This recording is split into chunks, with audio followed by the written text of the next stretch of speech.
जय हिंद फ्रेंड्स, स्वागत है आपका भास्कर आईएएस के यूट्यूब चैनल। अभी हम लोग प्रीवियस ईयर क्वेश्चन को देखने की प्रक्रिया में हैं। तो आज फिर से हम इतिहास के जो पिछली परीक्षाओं में पूछे गए प्रश्न हैं उनकी चर्चा कर रहे हैं। तो आइए, हमारे पास जो पहला प्रश्न है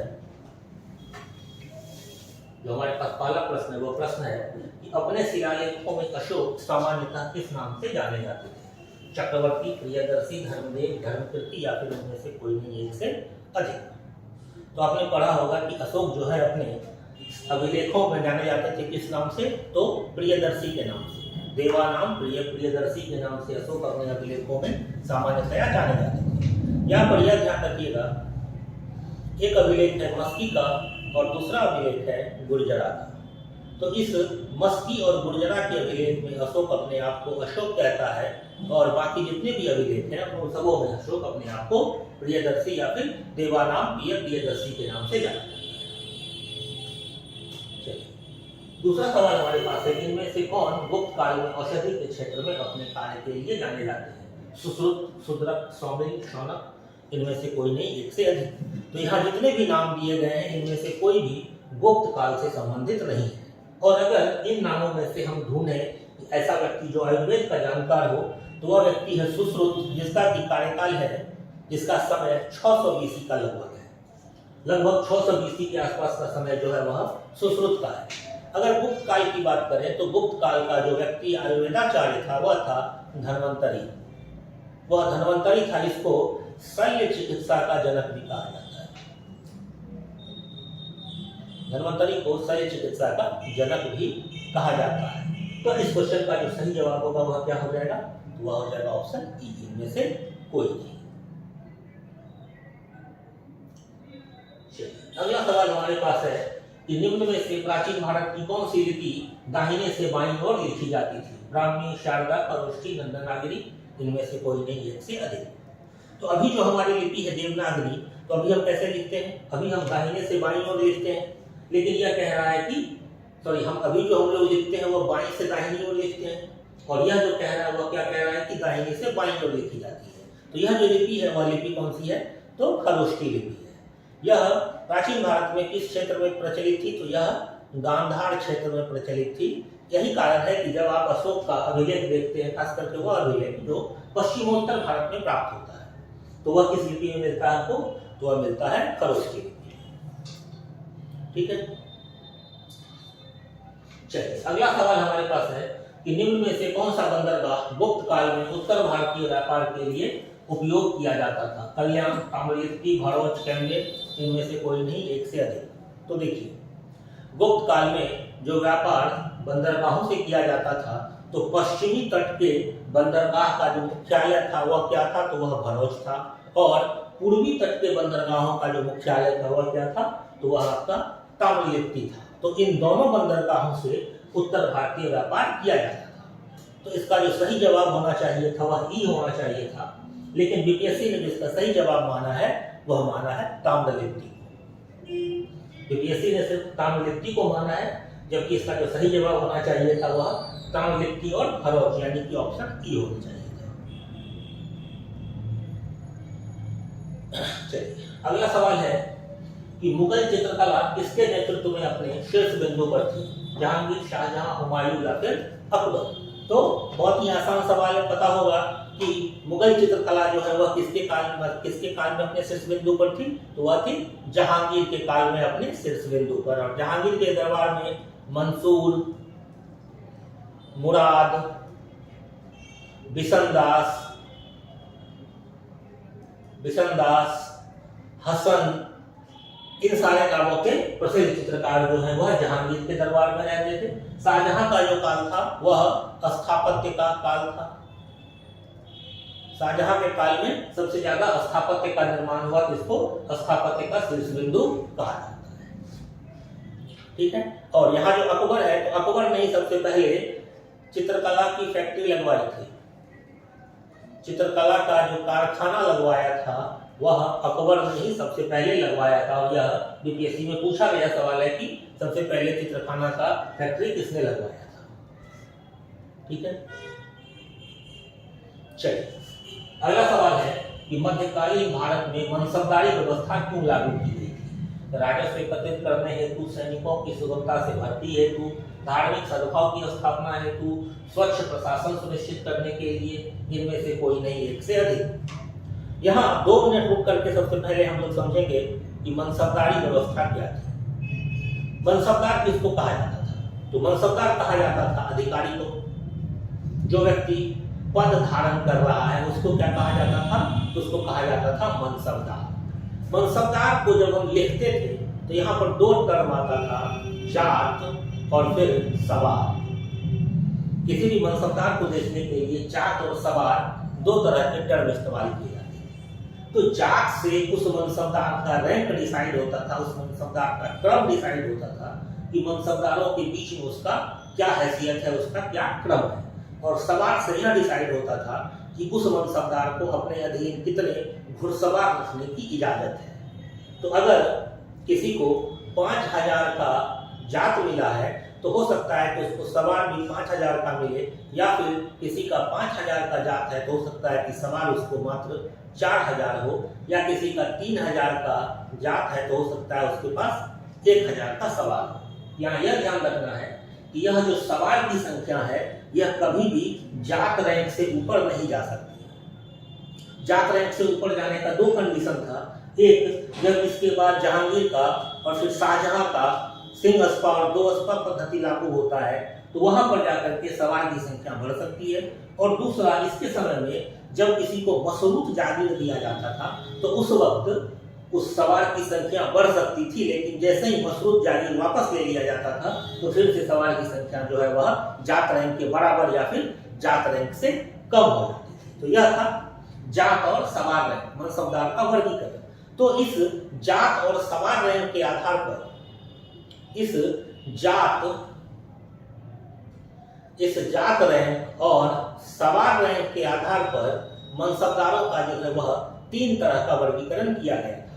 एक था 10 से लेकर के 500 तक का जात।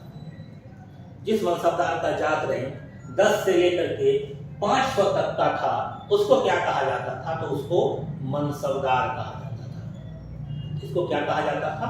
तो इसको मनसबदार कहा जाता था। फिर जिस मनसबदार का 500 से अधिक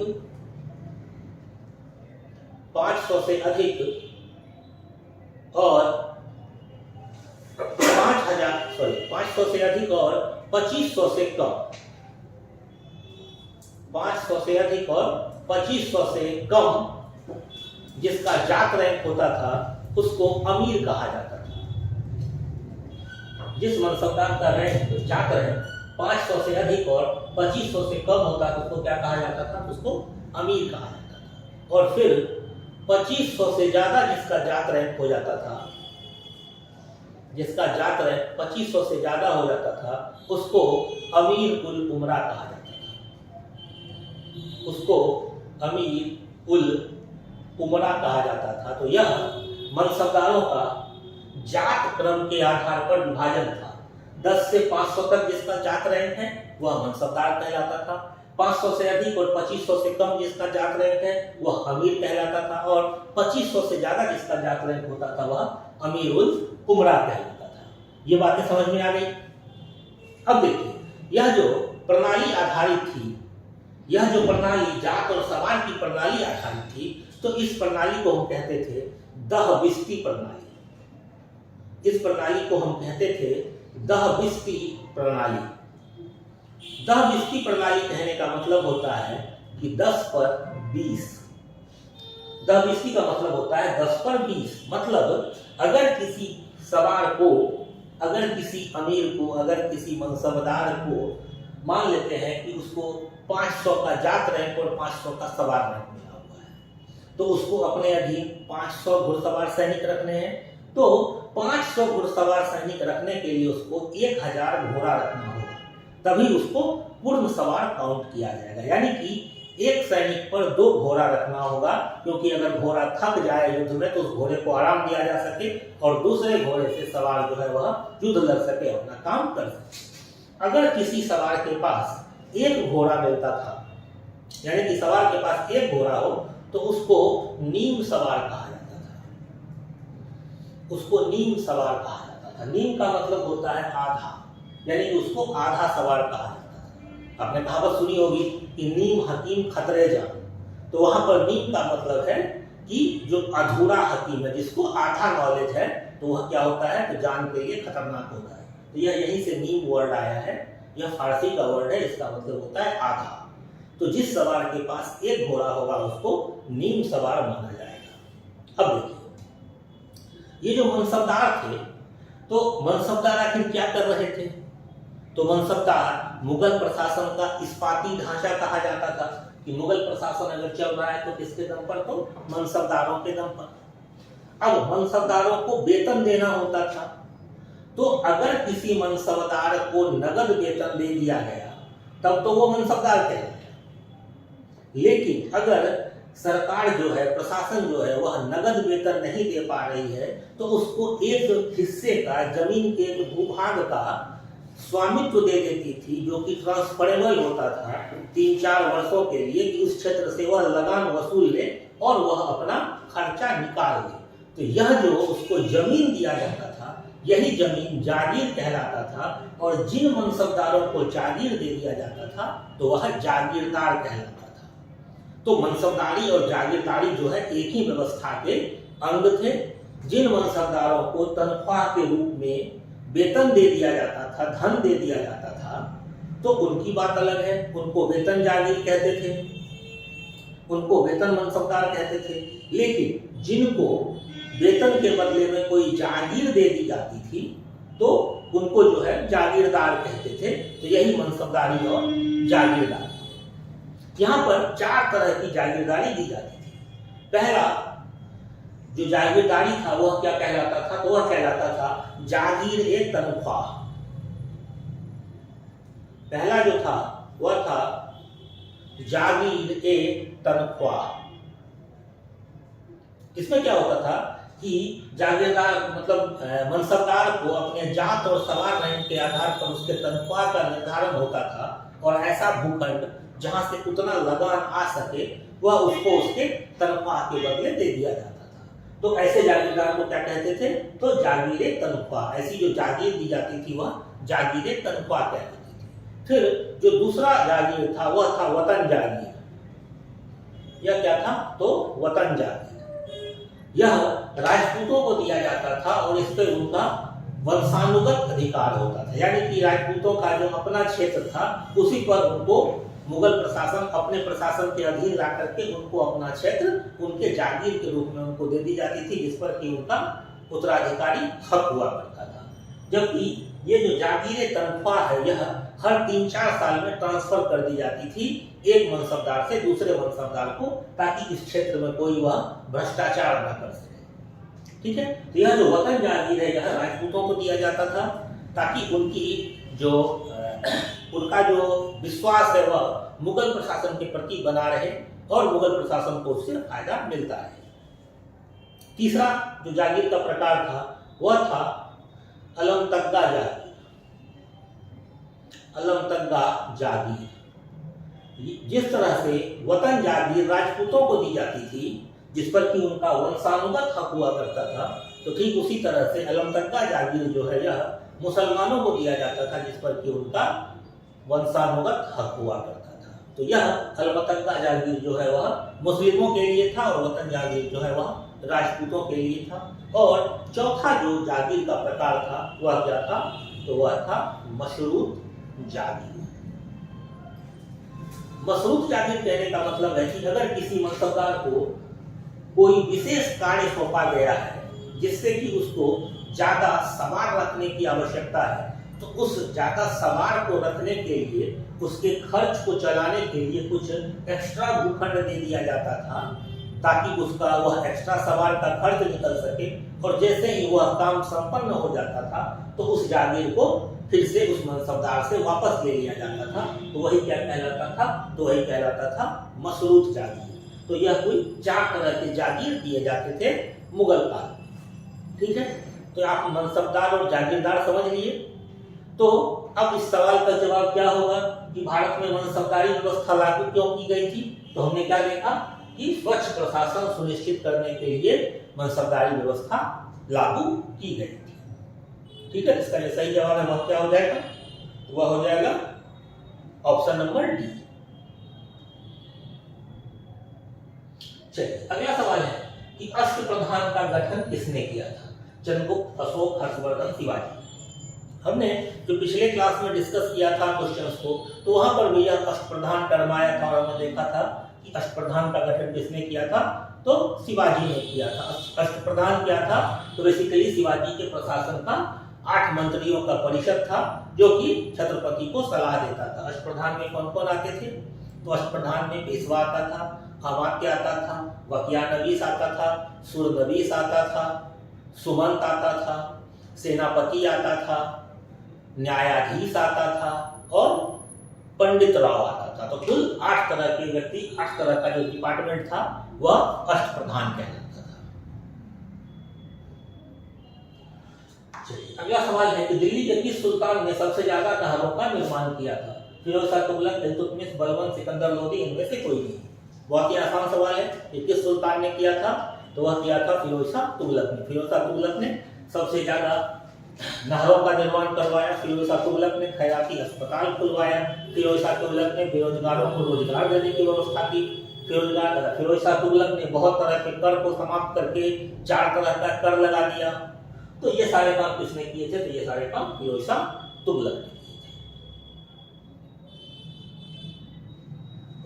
चलिए अगला सवाल है कि बंगाल की खाड़ी में समुद्री डकैती हेतु हुगली का उपयोग कौन करता था? डच, फ्रांसीसी, पुर्तगाली, अंग्रेज, इनमें से कोई नहीं।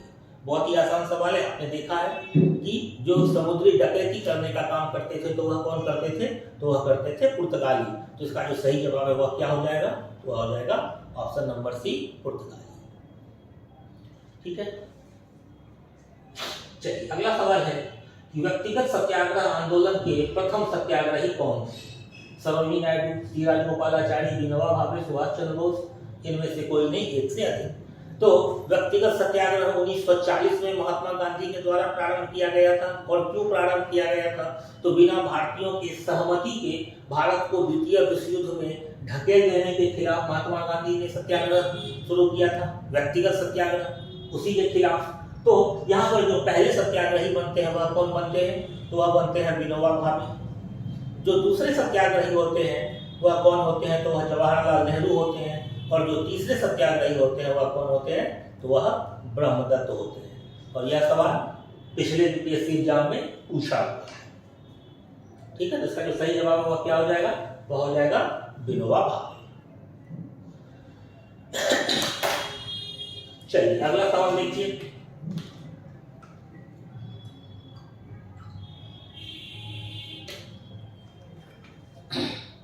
अगला सवाल कहता है कि लंदन में इंडिया हाउस के संस्थापक कौन थे? श्यामजी कृष्ण वर्मा, रास बिहारी बोस, रामचंद्र, तारकनाथ दास, इनमें से कोई नहीं, एक से अधिक। तो लंदन में जो इंडिया हाउस के संस्थापक थे वह कौन थे, तो वह थे श्यामजी कृष्ण वर्मा। और इन्होंने 1905 ईस्वी में लंदन में इंडिया हाउस की स्थापना की थी। इन्होंने कब की थी, तो 1905 ईस्वी में एक लंदन में इंडिया हाउस की स्थापना की थी। इसका सही जवाब वह क्या हो जाएगा, तो हो जाएगा श्यामजी कृष्ण वर्मा।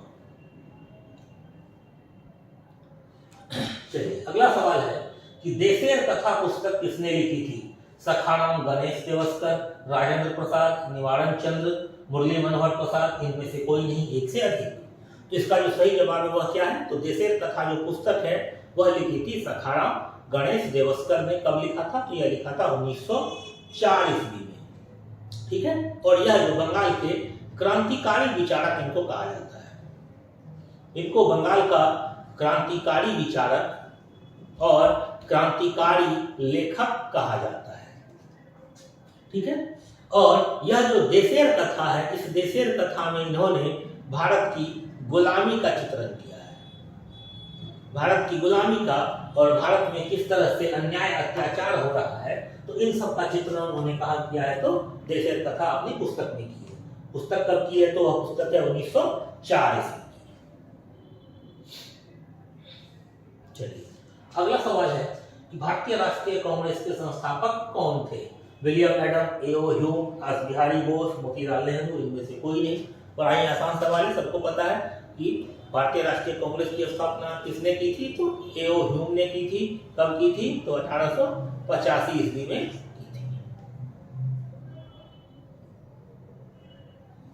अगला सवाल, स्वराज मेरा जन्मसिद्ध अधिकार है और मैं इसे लेकर ही रहूंगा, किसने कहा था? बिपिन चंद्र पाल, अरविंद घोष, बाल गंगाधर तिलक, सुभाष चंद्र बोस, इनमें से कोई नहीं, एक से अधिक। तो बहुत ही आसान सवाल है। यह जो कथन है, यह कथन किसका है? तो यह कथन किसका है? यह है बाल गंगाधर तिलक का, यानी कि ऑप्शन सी जो है इसका सही जवाब हो जाएगा। और सुभाष चंद्र बोस ने क्या कहा था? तो सुभाष चंद्र बोस ने कहा था, तुम मुझे खून दो, मैं तुम्हें आजादी दूंगा। और स्वराज मेरा जन्मसिद्ध अधिकार है, इसे मैं लेकर ही रहूंगा, किसने कहा था? तो यह बात कही थी तिलक महाराज ने। तिलक महाराज ने अंग्रेजी में एक पेपर छापा था, अंग्रेजी भाषा में इनका पत्र आता था, उसका नाम था मराठा। अंग्रेजी भाषा में जो उसका पत्र था उसका नाम था मराठा, और मराठी भाषा में जो उनका पत्र आता था उसका नाम था केसरी। ध्यान रखेंगे, कंफ्यूज नहीं होंगे। अंग्रेजी भाषा के पत्र का नाम क्या था? तो मराठा था, और मराठी भाषा के पत्र का जो नाम था वह क्या था? तो वह था केसरी। उसके बाद तिलक महाराज ने 1893 ईस्वी में गणेश उत्सव मनाना शुरू किया महाराष्ट्र में, गणेश उत्सव। और 1895 ईस्वी में इन्होंने क्या किया था? तो शिवाजी उत्सव मनाना प्रारंभ किया था। इन्होंने शिवाजी उत्सव मनाना प्रारंभ किया था, ठीक है। और उसके बाद 1916 ईस्वी में जो पहला होम रूल लीग बना था भारत में, तो वह किसका बना था? तो वह तिलक महाराज का बना था। होम रूल लीग की शुरुआत किसने की थी? तो एनी बेसेंट ने की थी, लेकिन भारत में जो पहला होम रूल लीग बना था वह तिलक महाराज का बना था 1916 ईस्वी में। इन्होंने अंग्रेजी में मराठा छापा, मराठी में केसरी छापा। 1893 ईस्वी में गणेश उत्सव महाराष्ट्र में शुरू किया, और 1895 में शिवाजी उत्सव मनाना शुरू किया। इसने तो तिलक महाराज ने, बाल गंगाधर तिलक ने। चलिए अगला सवाल है कि रविन्द्रनाथ टैगोर ने अपनी नाइटहुड की उपाधि किस कारण त्याग दी थी? कौन सी उपाधि? तो नाइटहुड की उपाधि। सबको पता होगा कि 13 अप्रैल 1919 को जो जलियांवाला बाग हत्याकांड हुआ था, तो उसी हत्याकांड के विरोध में रविन्द्रनाथ टैगोर ने क्या किया था? तो अपना नाइटहुड का उपाधि वापस कर दिया था। इसका सही जवाब क्या हो जाएगा? तो सही जवाब हो जाएगा जलियांवाला हत्याकांड। और यह कब हुआ था? तो यह हुआ था 13 अप्रैल 1919 ईस्वी को। चलिए अगला सवाल है कि भारत सेवक समाज की स्थापना किसने की थी? लाला लाजपत राय, बिपिन चंद्र पाल, गोपाल कृष्ण गोखले, भगत सिंह, या फिर इनमें से कोई नहीं? आसान सवाल है, बचपन से ही पढ़ते आ रहे हैं कि भारत सेवक समाज की जो स्थापना वह किसने की थी? तो वह की थी गोपाल कृष्ण गोखले ने। और गोपाल कृष्ण गोखले किसके राजनीतिक गुरु थे? तो यह महात्मा गांधी के राजनीतिक गुरु माने जाते हैं। महात्मा गांधी इनको अपना राजनीतिक गुरु मानते थे। किनको? तो गोपाल कृष्ण गोखले।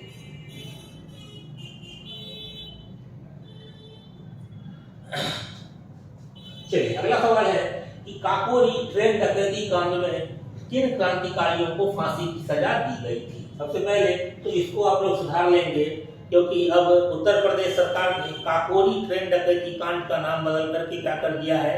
तो इसका नाम कर दिया है काकोरी ट्रेन एक्शन।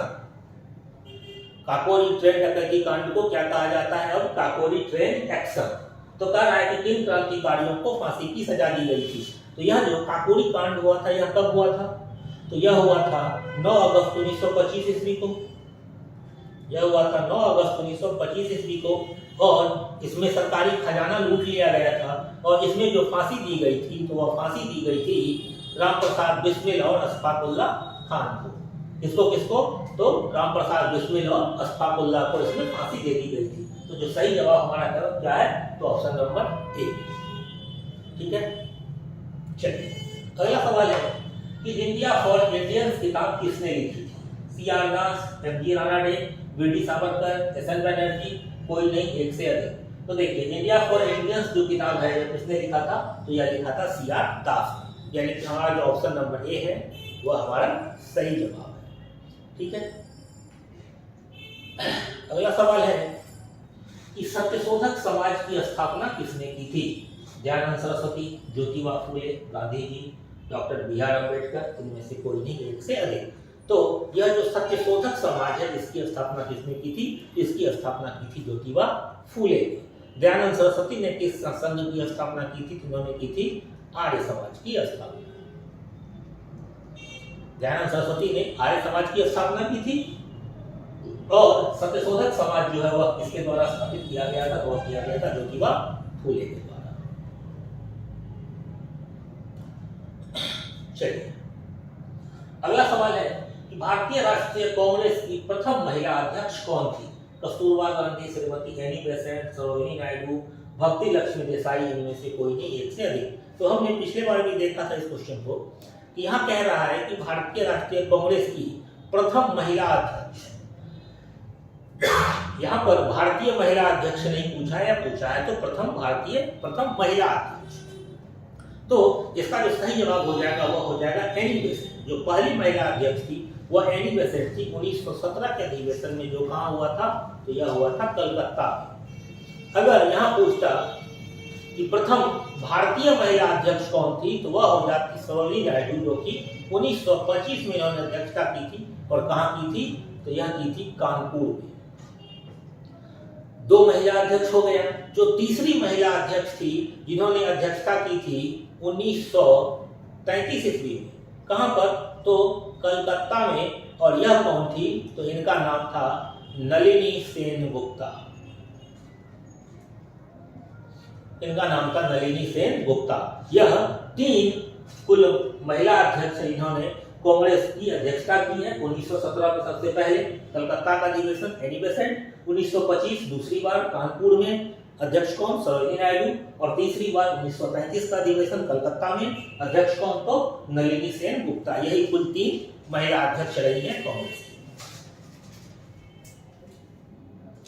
चलिए अगला सवाल कि ठगों का उन्मूलन किसके नेतृत्व में हुआ था? तो बहुत ही आसान सवाल है। कैप्टन स्लीवन के नेतृत्व में ठगों का उन्मूलन हुआ था और इसमें भारत का जो गवर्नर था वह कौन था? तो वह था विलियम बेंटिक। इसका जो सही जवाब हो जाएगा वह क्या होगा? कैप्टन स्लीवन। चलिए अगला सवाल है कि अफगानिस्तान के प्रति आक्रामक नीति किस वायसराय ने अपनाई थी? मेयो, लिप्टन, डफरिन, कैनिंग, इनमें से कोई नहीं, एक से अधिक। इसका जो सही जवाब हो जाएगा वह क्या हो जाएगा? तो वह हो जाएगा लॉर्ड लिप्टन। आपने भी पढ़ा होगा कि लिप्टन के सही समय में अफगानिस्तान के प्रति आक्रामक नीति अपनाई गई थी। और ऐसा क्यों हुआ था? क्योंकि रसिया का प्रभाव जो है वह इस क्षेत्र में बढ़ रहा था, तो उसको रोकने के लिए ब्रिटेन ने क्या किया था कि अफगानिस्तान के प्रति आक्रामक नीति अपनाई। चलिए अगला सवाल है 1930 में महात्मा गांधी ने सविनय अवज्ञा आंदोलन कहां से प्रारंभ किया था? वर्धा, दांडी, सेवाग्राम, साबरमती, इनमें से कोई नहीं, एक से अधिक। देखिए अब इस सवाल में भी कंफ्यूजन है।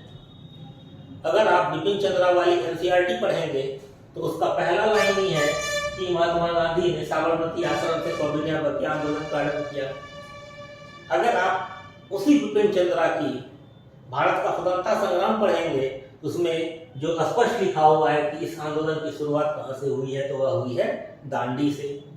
हालांकि बीपीएससी ने भी इस सवाल का जो सही जवाब माना है वह दांडी माना है। क्योंकि सिर्फ एनसीईआरटी और कुछ सोर्सेस हैं जो कहते हैं कि आंदोलन की शुरुआत जो है साबरमती आश्रम से हो गई।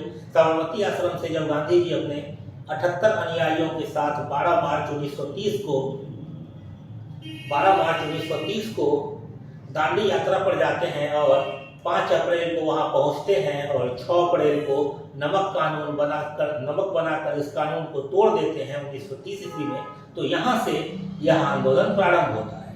ऐसा विभिन्न स्रोत मानते हैं। लेकिन एनसीईआरटी की बात करें तो एनसीईआरटी कहता है कि यह आंदोलन साबरमती से शुरू हुआ है और 12 मार्च 1930 को यह आंदोलन प्रारंभ हो चुका था।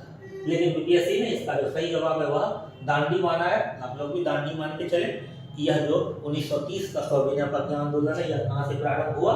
तो यह प्रारंभ हुआ दांडी से, जब गांधी जी ने नमक बना करके नमक कानून को तोड़ दिया। स्पष्ट चीज है।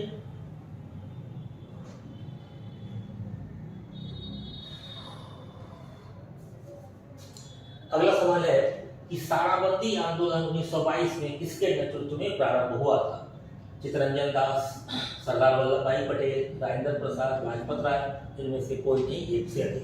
तो यह जो साराबंदी आंदोलन है, यह आंदोलन किसानों के लिए हुआ था। यह आंदोलन किसके लिए हुआ था? तो किसानों के लिए हुआ था। और इसमें किसानों से यह आग्रह किया गया था कि आप सभी प्रकार के करों को देना बंद कर दें।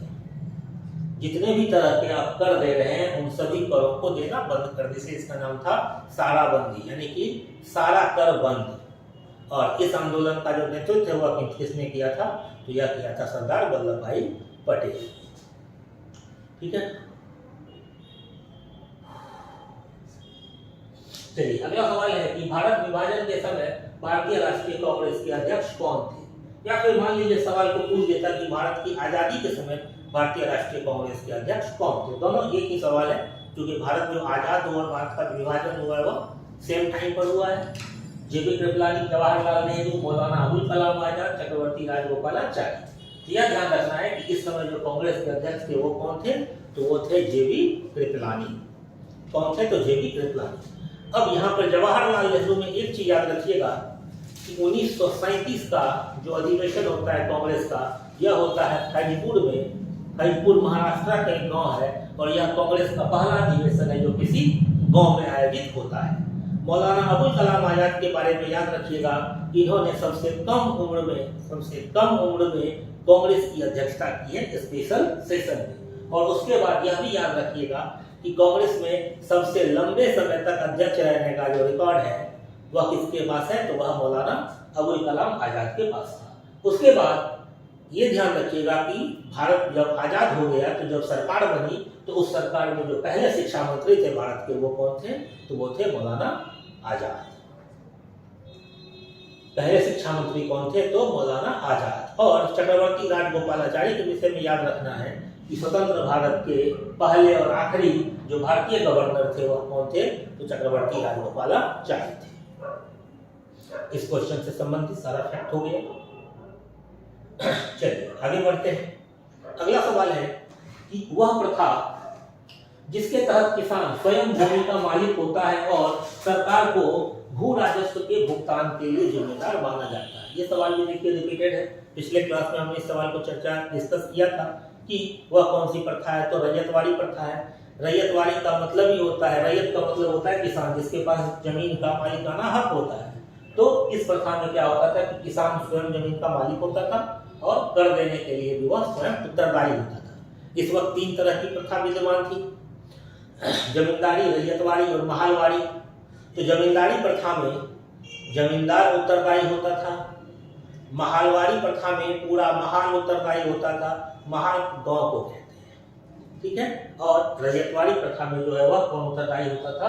वह उत्तरदायी होता था रैयत, यानी कि किसान स्वयं।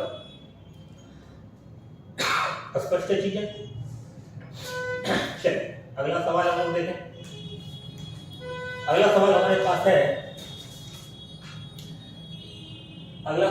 पास है कि निम्न कथनों में से कौन से कथन सही है? पहला, हड़प्पा का उत्खनन 1921 में किया गया। दूसरा, वर्तमान में हड़प्पा पाकिस्तान में है। तीसरा, हड़प्पा व्यास नदी के किनारे था। चौथा, हड़प्पा के उत्खननकर्ता आर.डी. बनर्जी थे। पांचवा, छत्रवाला ताम्रत हड़प्पा से मिला है। अब इसमें कौन कौन सा सही है? तो आपको पता होगा कि हड़प्पा का जो उत्खनन है वो 1921 में किया गया, बिल्कुल सही बात है। वर्तमान में जो हड़प्पा है वो पाकिस्तान में है, ये भी बिल्कुल सही है। हड़प्पा व्यास नदी के किनारे है, गलत है। हड़प्पा किस नदी के किनारे है? तो यह रावी नदी के किनारे है। हड़प्पा के उत्खननकर्ता राखल दास बनर्जी थे, बिल्कुल गलत बात है। हड़प्पा के उत्खननकर्ता कौन थे? तो वह थे दयाराम साहनी। हड़प्पा के उत्खननकर्ता कौन थे? तो दयाराम साहनी थे। और रथ वाला तो कोई कॉन्सेप्ट हड़प्पा में मिला ही नहीं। तो कुल मिलाकर के हमारा कितना ऑप्शन सही है? ऑप्शन नंबर 1 और ऑप्शन नंबर 2। तो हमारा जो सही जवाब हो जाएगा वो क्या हो जाएगा? हमारा ऑप्शन ए, यानी कि 1 और 2 सही है और बाकी सभी गलत है। ठीक है, चलिए अगला सवाल है कि निम्न में से कौन सी नदी सप्त सैंधव प्रदेश में समाविष्ट नहीं है? कौन से प्रदेश में? तो सप्त सैंधव प्रदेश में समाविष्ट नहीं है। सप्त सैंधव कहने का मतलब 7 नदी। और यह ध्यान रखिएगा इस 7 नदी में एक तो सिंधु है, 5 उसकी सहायक नदी है और एक बिल्कुल ही अलग नदी है। उनको मिलाकर के इस क्षेत्र को सप्त सैंधव क्षेत्र कहा जाता है। ऑप्शन है झेलम, चिनाब, रावी, साबरमती, इनमें से कोई नहीं। तो हमारा जो सही जवाब हो जाएगा वह क्या होगा, तो वह साबरमती होगा। साबरमती जो है वह सप्त सैंधव क्षेत्र में नहीं आता है। तो सप्त सैंधव क्षेत्र में कौन कौन सी नदी आती है, तो सिंधु, चिनाब, झेलम, रावी, सतलज, ब्यास, ये 6 नदी हो गई। सिंधु और उसकी 5 सहायक नदी और उसके साथ साथ एक नदी है सरस्वती नदी, जिस सरस्वती नदी को ऋग्वेद में नदी तमा, माते तमा, सबसे पवित्र नदी कहा गया है। तो इन 7 नदियों को मिलाकर के सप्त सैंधव प्रदेश बनता था। इसमें साबरमती नहीं आता है। तो सप्त सैंधव में कौन कौन सी नदी, सिंधु, झेलम, चिनाब, रावी, सतलज और ब्यास और सरस्वती नदी। ठीक है, याद रख लेना है कि सप्त सैंधव में कौन कौन सी नदी आती है। चलिए अगला सवाल हमारे पास है कि चंद्रगुप्त मौर्य ने सेल्यूकस को बख्शिश के रूप में क्या दिया था। यहाँ बख्शिश गलत शब्द इस्तेमाल किया यूपीएससी के द्वारा। क्या होना चाहिए था कि उपहार में क्या दिया था। क्योंकि चंद्रगुप्त ने जब सेल्यूकस की पुत्री हेलेना से विवाह किया था तो उसको उपहार दिया था, और उपहार में क्या दिया था, तो मगध की सेना का जो सबसे ताकतवर अंग था वह क्या था, तो हाथी था। तो 500 युद्ध के हाथी जो है वह चंद्रगुप्त मौर्य ने किसको दिए थे, तो सेल्यूकस को उपहार में दिए थे। चलिए अगला सवाल है कि विग्रहराज चतुर्थ ने अजमेर में 2.5 दिन का झोपड़ा नामक मस्जिद के पहले किसका निर्माण किया था। तो विग्रहराज जो अजमेर के शासक थे, चतुर्थ राजपूत शासक थे, इन्होंने क्या किया था कि 1153 ईस्वी में, इसमें याद रखिएगा 1153 ईस्वी में इन्होंने संस्कृत विद्यालय की स्थापना की थी। इसकी स्थापना की थी, तो संस्कृत विद्यालय की स्थापना की थी। इसी संस्कृत विद्यालय को 1192 ईस्वी में तोड़ करके 1192 ईस्वी में तोड़ करके क्या बना दिया गया, तो बना दिया गया 2.5 दिन का झोपड़ा। ठीक है, तो 2.5 दिन का झोपड़ा जो मस्जिद है वह किसको तोड़ करके बनाया गया है, तो वह संस्कृत विद्यालय को तोड़ करके बनाया गया है, जिसकी स्थापना 1153 में किसने की थी, तो राजपूत शासक विग्रहराज चतुर्थ ने की थी। क्लियर है। चलिए अगला सवाल देखते हैं। अगला सवाल क्या है, अगला सवाल है कि निम्न कथनों में से कौन सा कथन सही है। निम्न कथनों में से कौन सा कथन सही है, तो देखिए कह रहा है कि कलहन का ग्रंथ रायतरंगिणी संस्कृत में है। बिल्कुल सही बात है, रायतरंगिणी संस्कृत में है, इसमें कोई शक नहीं है। ठीक है, फिर अगला ऑप्शन है कि इब्न बतूता को दिल्ली का काजी नियुक्त किया गया था। बिल्कुल सही बात है, इसमें भी कोई दिक्कत नहीं है। फिर कह रहा है कि अब्दुल हामिद लाहौरी का बादशाहनामा शाहजहां के शासन के बारे में जानकारी देता है, शाहजहां के शासन के बारे में है, यह भी बिल्कुल सही है। अमीर खुसरो सितार का आविष्कारक था, तो सही बात है, अमीर खुसरो ने सितार का आविष्कार किया था। फिर कह रहा है कि हमीदा बानो बेगम ने हुमायूंनामा लिखी थी, तो गलत बात है। इस पुस्तक को किसने लिखा था, तो इस पुस्तक को लिखा था किसने, तो लिखा था गुलबदन बेगम ने। गुलबदन बेगम ने हुमायूंनामा लिखा था, न कि हमीदा बानो बेगम ने। तो हमारे पास जो सही जवाब है वो क्या है, तो पहला, दूसरा, तीसरा और चौथा, यानी कि हमारा जो सही उत्तर हो जाएगा वो क्या हो जाएगा, तो ऑप्शन नंबर डी, पहला, दूसरा, तीसरा और चौथा। ठीक है,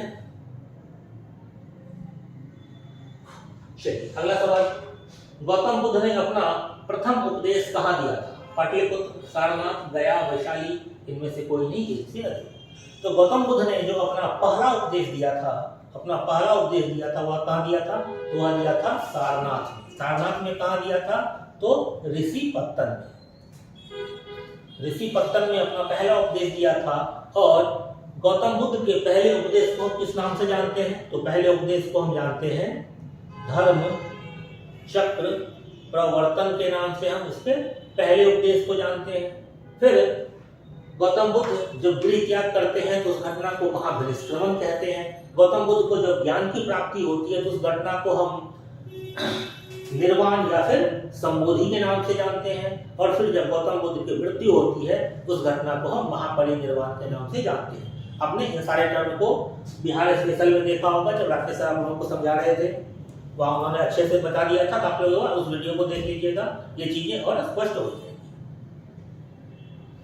ठीक है, अगला सवाल है कि किसने भारत में चिश्ती संप्रदाय की स्थापना की थी? बाबा फरीद ने, शेख बहाउद्दीन जकारिया ने, मोइनुद्दीन चिश्ती ने, ख्वाजा काकी बिरला ने, या फिर इनमें से कोई नहीं? तो आसान सवाल है, आप लोगों ने पढ़ रखा होगा कि चिश्ती संप्रदाय की जो स्थापना है वह किसके द्वारा की जाती है भारत में? तो वह की जाती है मोइनुद्दीन चिश्ती के द्वारा। ठीक है, अगला सवाल देखिए, शिवाजी के शासन तंत्र में विदेश मंत्री के नाम से कौन जाना जाता था? सचिव, मंत्री, अमात्य, सुमंत, इनमें से कोई नहीं, एक से अधिक। तो बताया हुआ क्वेश्चन है कि विदेश मंत्री जो है वह किस नाम से जाना जाता था? तो वह सुमंत के नाम से जाना जाता था। इसका एक और नाम था, वह नाम क्या था? तो दबीर। जो विदेश मंत्री है वह एक और नाम से जाना जाता था और वह नाम था दबीर या फिर सुमंत। यह विदेश मंत्री का नाम था। अष्टप्रधान में इसकी चर्चा हो चुकी है, आपने देखा होगा। अगला सवाल है कि किसकी सहायता से हैदर अली ने 1755 ईस्वी में डिंडीगुल में एक आधुनिक शस्त्रागार की स्थापना की थी? क्योंकि 1755 ईस्वी में हैदर अली जो है वह डिंडीगुल का फौजदार नियुक्त होता है, तो फौजदार बनने के बाद उसने एक शस्त्रागार की स्थापना की। और शस्त्रागार की स्थापना किसके सहायता से की थी? तो वह की थी फ्रांसीसियों की सहायता से, फ्रेंच विशेषज्ञ की सहायता से। क्योंकि ब्रिटिशर्स तो इसका साथ दे नहीं रहे थे, स्पेनिश का कोई अस्तित्व नहीं था और डच भारत में बचे नहीं थे। भारत में अभी तक 1755 ईस्वी के आसपास दो ही शक्ति बची थी, फ्रांसीसी और इंग्लैंड, तो उन्होंने फ्रांसीसी से सहायता ली थी। चलिए, अगला सवाल हमारे पास है कि पुर्तगालियों की प्रथम फैक्ट्री भारत में कहां स्थापित की गई थी? सूरत, गोवा, कालीकट, चंदननगर, इनमें से कोई नहीं, एक से अधिक। तो आपने देखा कि पुर्तगालियों का जब पहला जहाज आता है तो वह कहां आता है? तो वह कालीकट बंदरगाह पर ही आता है। तो पुर्तगालियों की जो पहली फैक्ट्री भारत में स्थापित की गई है तो वह कहाँ स्थापित की गई है? तो वह स्थापित की गई है कालीकट में। यानी कि हमारा जो ऑप्शन सी है वह बिल्कुल सही जवाब है। ठीक है, लेकिन जब पुर्तगाली अपना व्यवस्थित कोठी बनाना शुरू करते हैं तो व्यवस्थित कोठी उनका बनने का जो स्थान समय होता है वो 1503 ईस्वी होता है और जो जगह होता है वो कहाँ होता है? तो कोचीन।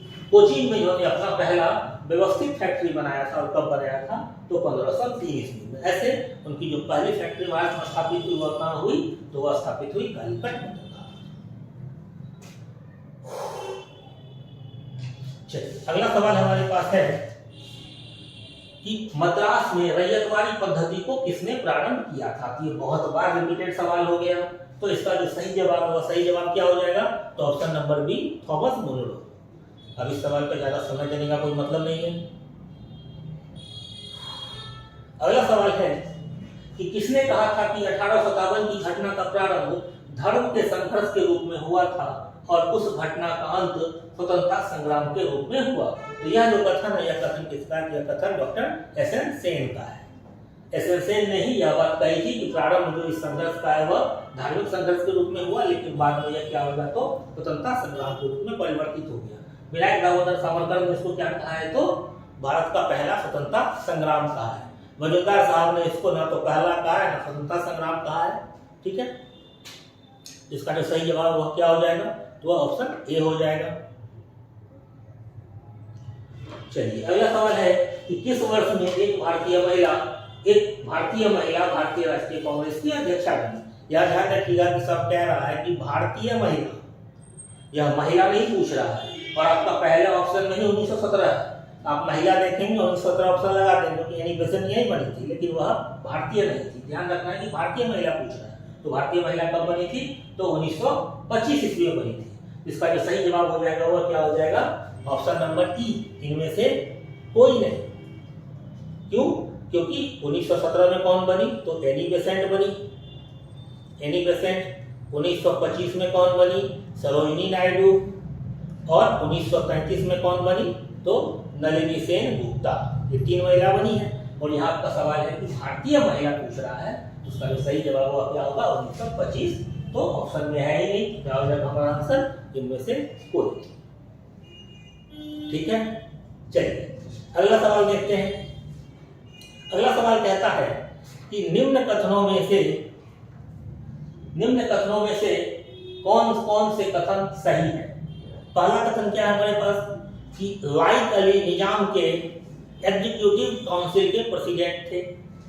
हैदराबाद के खिलाफ ऑपरेशन पोलो 48 घंटे तक चला था। हैदराबाद के खिलाफ ऑपरेशन पोलो 5 दिन चला था। कश्मीर राज्य ने इंस्ट्रूमेंट ऑफ टैक्सेशन 15 अगस्त 1947 के हस्ताक्षर किए थे। नहीं, 1949 तक तो नहीं किए थे। ये भी गलत है। फिर कह रहा है कि शाहनवाज भुट्टो जूनागढ़ स्टेट के आखिरी दीवान थे। ये बिल्कुल सही है। के.एम. मुंशी को भारत सरकार हैदराबाद में अपने एजेंट के रूप में नियुक्त किया था। तो ये कथन भी सही है। ये कथन भी हमारा सही है। तो हमारे पास कुल सही कथन कितने हैं? तो 3 कथन सही हैं, पहला, चौथा और पांचवा। तो जो हमारा सही जवाब हो जाएगा वह क्या हो जाएगा? वो हमारा सही जवाब हो जाएगा ऑप्शन नंबर ए, पहला, चौथा और पांचवा जो है वह सही जवाब। ठीक है, चलिए अगला सवाल कह रहा है कि हिंदू पेट्रियार्क के संपादक कौन थे। हिंदू पेट्रियार्क जो है साप्ताहिक पत्रिका थी और इसके संपादक कौन थे? आसान सवाल, इसके संपादक कौन थे? तो हरिश्चंद्र मुखर्जी थे। आप लोगों ने बहुत बार पढ़ा होगा कि हिंदू पेट्रियार्क के संस्थापक कौन थे, संपादक कौन थे? तो वह हरिश्चंद्र मुखर्जी थे। ठीक है, अगला सवाल है कि इंडियन एसोसिएशन का नेतृत्व किसने किया था? सुरेंद्रनाथ बनर्जी, आनंद मोहन बोस, द्वारकानाथ गांगुली, आर.सी. दत्त, इनमें से कोई नहीं, एक से अधिक। तो आपने पढ़ा होगा कि सुरेंद्रनाथ बनर्जी और आनंद मोहन बोस इन दोनों ने मिलकर के इंडियन एसोसिएशन को नेतृत्व प्रदान किया था। इसका जो सही जवाब हो जाएगा वह क्या हो जाएगा? ऑप्शन नंबर ई, एक से अधिक, क्योंकि इसका जो सही जवाब हुआ क्या होगा? सुरेंद्रनाथ बनर्जी और आनंद मोहन बोस। ठीक है,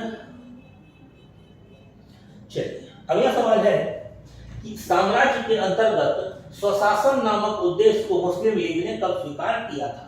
स्वशासन कहने का मतलब सेल्फ गवर्नेंस, कि भारत पर भारतीयों का शासन होगा एज अ डोमिनियन। तो ये कह रहा है कि मुस्लिम लीग ने इस चीज को कब स्वीकार किया? तो मुस्लिम लीग ने इस चीज को 1913 ईस्वी में स्वीकार कर लिया था। तो जो इसका सही जवाब होगा वह क्या होगा? 1913 ईस्वी। ठीक है, अगला सवाल देखिए। अगला सवाल कह रहा है कि होम चार्ज या ब्रिटेन में भारतीय सरकार के खर्च में समाहित था। होम चार्ज या फिर ब्रिटेन में भारतीय सरकार, यानी कि ब्रिटेन में जो भारतीय सरकार के पद पर कुछ व्यक्ति कार्यरत थे, जैसे कि भारत सचिव हो गया, या फिर यहाँ से जो अधिकारी रिटायर होकर के जा रहे थे तो उनका पेंशन वगैरह भी था, तो वह किस खर्च में समाहित था? तो पहला कह रहा है कि ब्रिटिश भारतीय अधिकारियों का पेंशन, यह क्या होम चार्ज में समाहित था? दूसरा, भारत में खरीदे गए सैन्य एवं अन्य उपकरण, रेलवे के गारंटीड ब्याज, उपयुक्त सभी, इनमें से कोई नहीं। तो इनमें से कोई भी जो ऑप्शन है वह इस खर्चे में समाहित नहीं था। तो जो इसका सही जवाब होगा वह क्या होगा? तो वह हो जाएगा इनमें से कोई नहीं। यानी कि इन सब चीजों पर ब्रिटेन की सरकार कोई खर्च नहीं करती थी। ये सारे खर्च जो है वह भारत से ही लिए जाते थे। ठीक है, यह ब्रिटेन की जो सरकार है वह इन चीजों पर कोई खर्च नहीं कर रही थी। जो ब्रिटिश अधिकारी को पेंशन देना होता था तो वह धन भी भारत से ही जाता था। ठीक है, तो इस होम चार्ज में कोई भी खर्च समाहित नहीं था।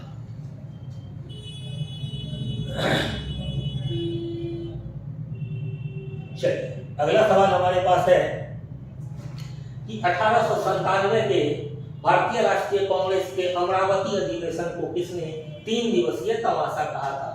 जतिन नाथ बनर्जी, सतीश चंद्र मुखर्जी, अश्विनी कुमार दत्त, हरिकिशन लाल, इनमें से कोई नहीं, एक से अधिक। तो यह जो 3 दिवसीय तमाशा कहा था, यह कहा था अश्विनी कुमार दत्त ने। अश्विनी कुमार दत्त ने कांग्रेस के अधिवेशन को 3 दिवसीय तमाशा कहा था। और यह ध्यान रखिएगा कि कांग्रेस के अधिवेशन को लाला लाजपत राय जो है वह वार्षिक तमाशा कहते थे। लाला लाजपत राय कांग्रेस के अधिवेशन को वार्षिक तमाशा कहते थे और अश्विनी कुमार दत्त ने क्या कहा? 3 दिवसीय तमाशा। ठीक है, चलिए अगला सवाल है कि जिम्मरमैन योजना से संबंधित व्यक्ति कौन थे?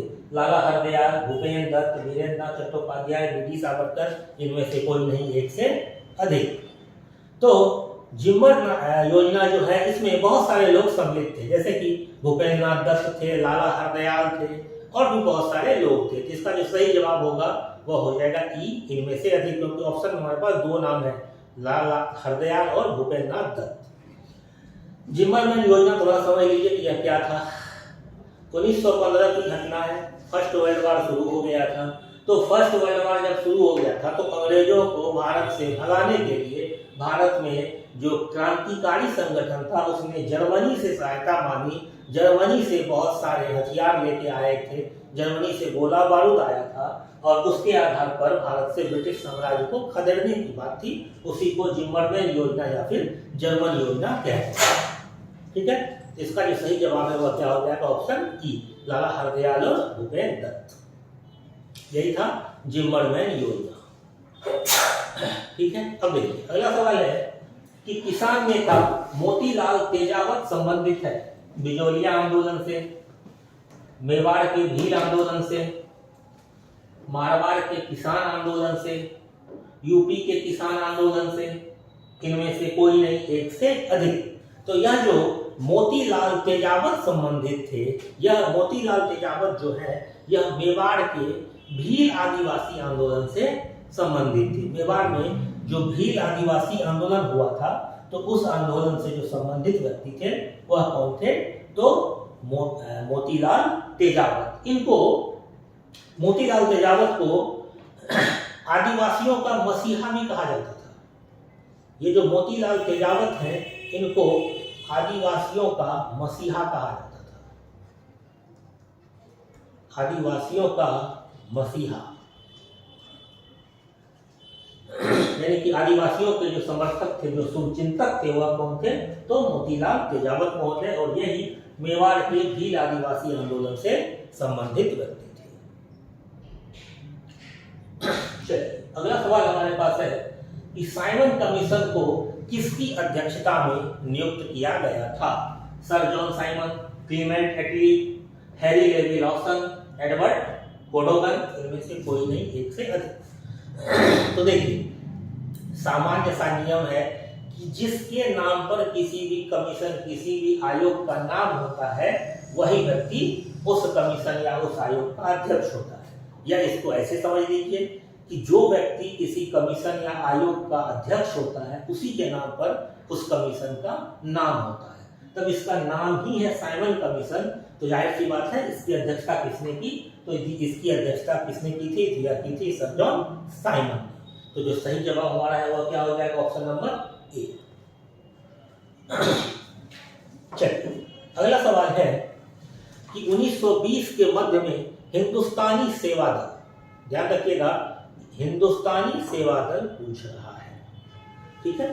तो हिंदुस्तानी सेवा दल की शुरुआत किसने की थी, सुभाष चंद्र बोस, जवाहरलाल नेहरू, एन.एम. हार्डिकर, एन.जी. रंगा। तो यह जो आंदोलन सेवा दल शुरुआत किया गया था, हिंदुस्तानी सेवा दल, यह किसके द्वारा शुरू किया गया था, तो यह शुरू किया गया था एन.एम. हार्डिकर महोदय के द्वारा। यह किसके द्वारा शुरू किया गया था, तो एन.एम. हार्डिकर महोदय के द्वारा। ठीक है, यहाँ तक क्लियर हो गया। तो चलिए आज के लिए इतना ही, अगले सेशन में फिर हम लोग मिलते हैं प्रीवियस ईयर क्वेश्चन के साथ। ठीक है, थैंक यू।